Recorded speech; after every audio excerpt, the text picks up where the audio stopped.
draft. Let's talk a little bit about what's going on there. I confess I just have no idea what's going to go on. The whole Do you ever? I the mean, really, Kyler do you Murray ever? thing has changed. There was reports that he was going to be their guy. That they wanted him. That Rosen would be out. That he wasn't the guy there. Now the reports are that maybe that not so fast. That Kyler Murray will go number one. Do you have any thoughts on this, Charlie? What do you think? I really focus most of my attention on just the job in itself and working with the development process of athletes and student athletes. I'm not a fan per se as far as like what team is going to draft what player, but I do follow the players themselves. I think he's a special athlete. I think obviously what he's done on the baseball diamond and being such a high, I think it was a first-round pick for the A's organization, and really made a decision that he did want to go forward with football. I would be concerned from him from an offensive production standpoint that is he truly big enough and strong enough and durable enough to be that type of runner?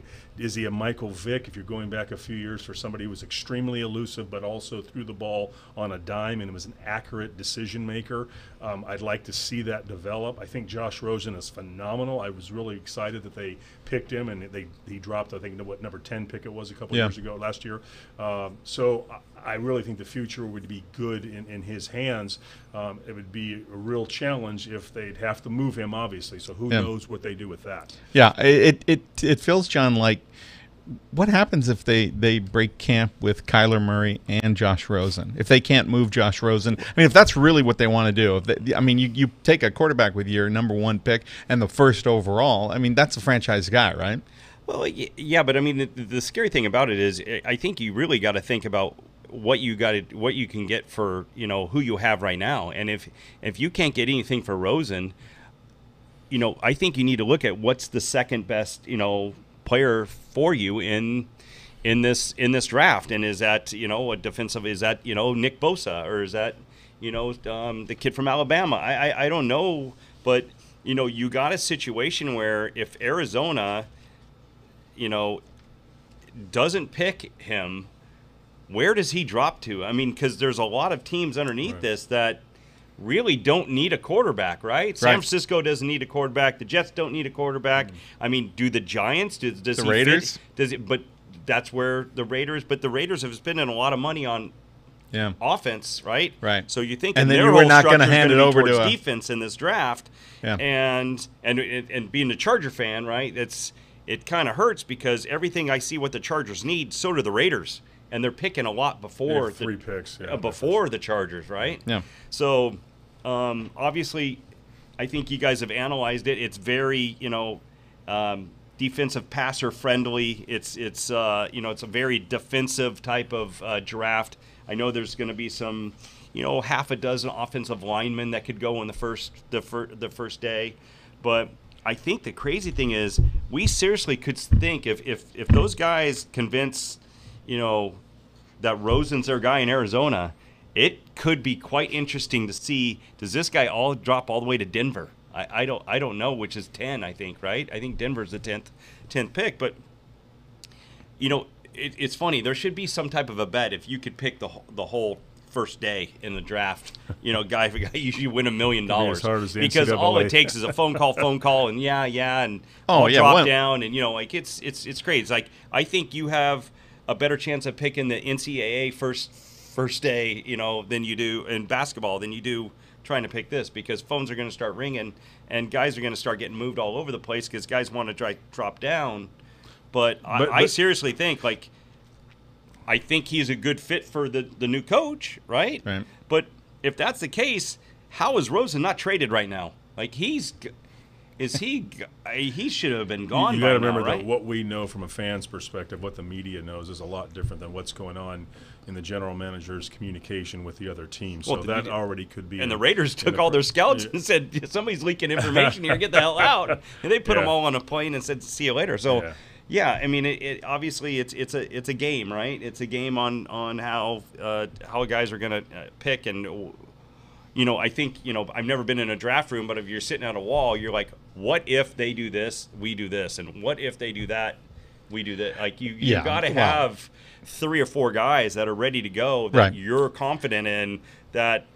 Yeah, that's our guy. He just got picked. Okay, here's our second guy. That, right. From a team perspective, every position that they're looking for and everybody in the draft is going to be evaluated.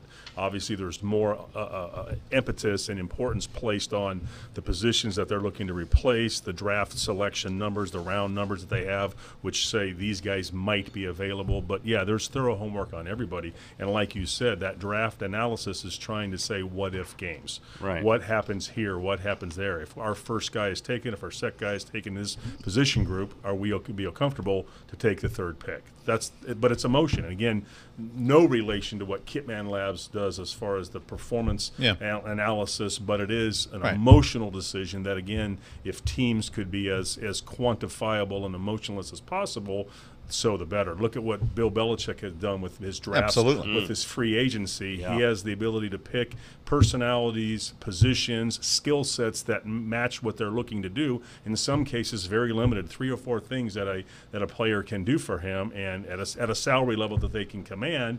And they tend to get guys that want to buy into the philosophy. So again, trying to be very systematic, programmatic, and maybe as less responsive as possible. Yeah. Talk about Belichick. Would Rosen be a good guy to fit behind Brady at the right price? I don't think that the price is right there for Belichick. I mean, he's got 12 picks. I think he'd roll the dice as far as that and for a quarterback. He's not going to overpay.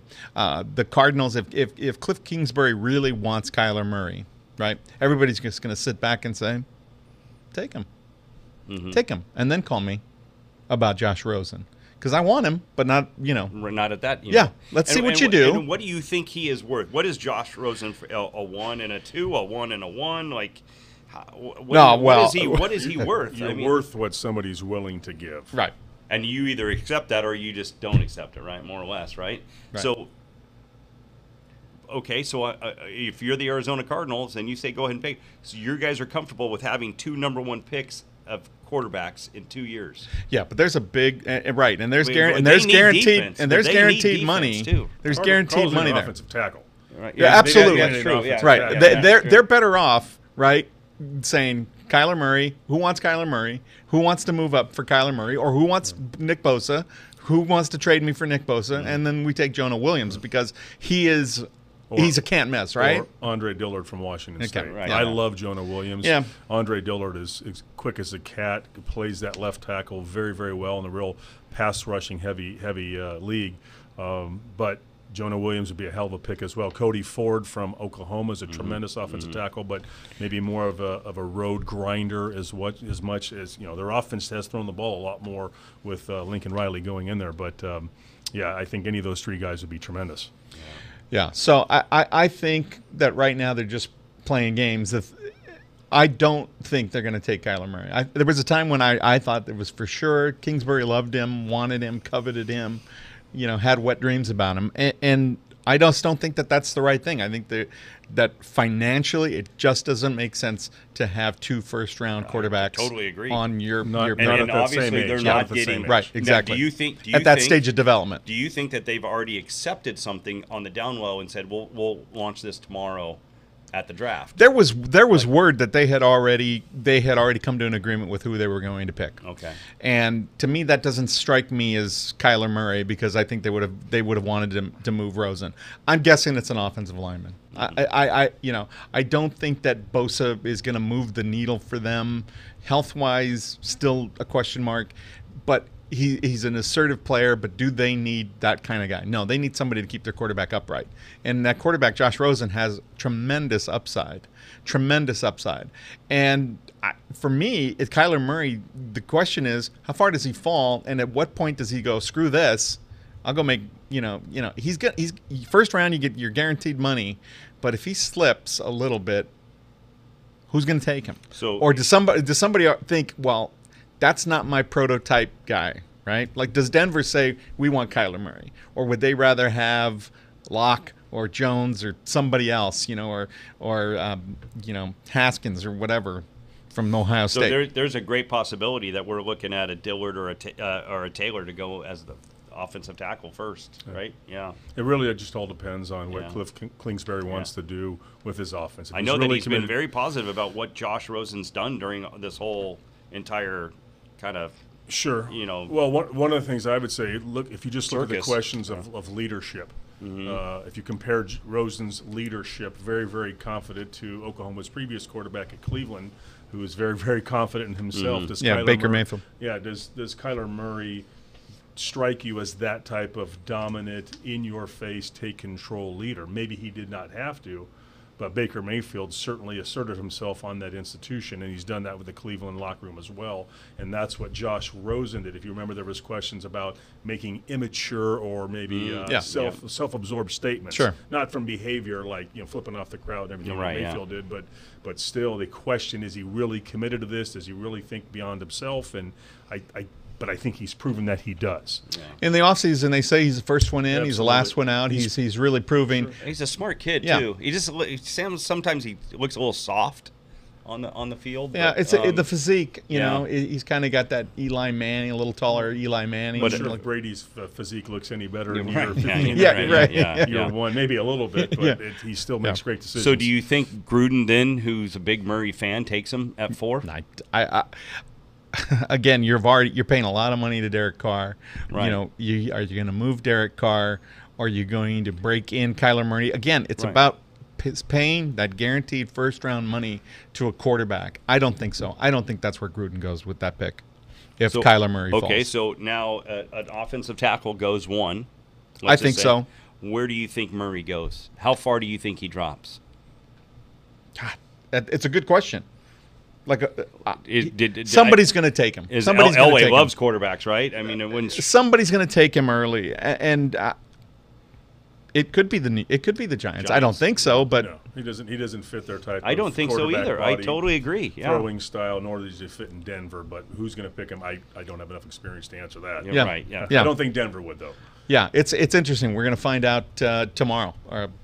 First round drafts start tomorrow. Very dramatic, I'm telling you. In about 24 hours. Room, he's the number 1 pick, and all of a sudden he's like, "Oh no, now I don't know when I'm going." Right, and then he just picks up his Oakland A's cap or whatever. Right, so we'll see. The Kyler Murray loss could be an Oakland A's gain, right? And is he still their property? He is till June, right? Miami needs a quarterback. I mean, I just go down, and I'm just like, where is he going to go? Yeah, I mean, is Kyler Murray still the Oakland A's property? Or whoever it was that drafted him, till June, right? For a year, till the draft, till the amateur draft. Wow, we'll see. So this could be really good. So we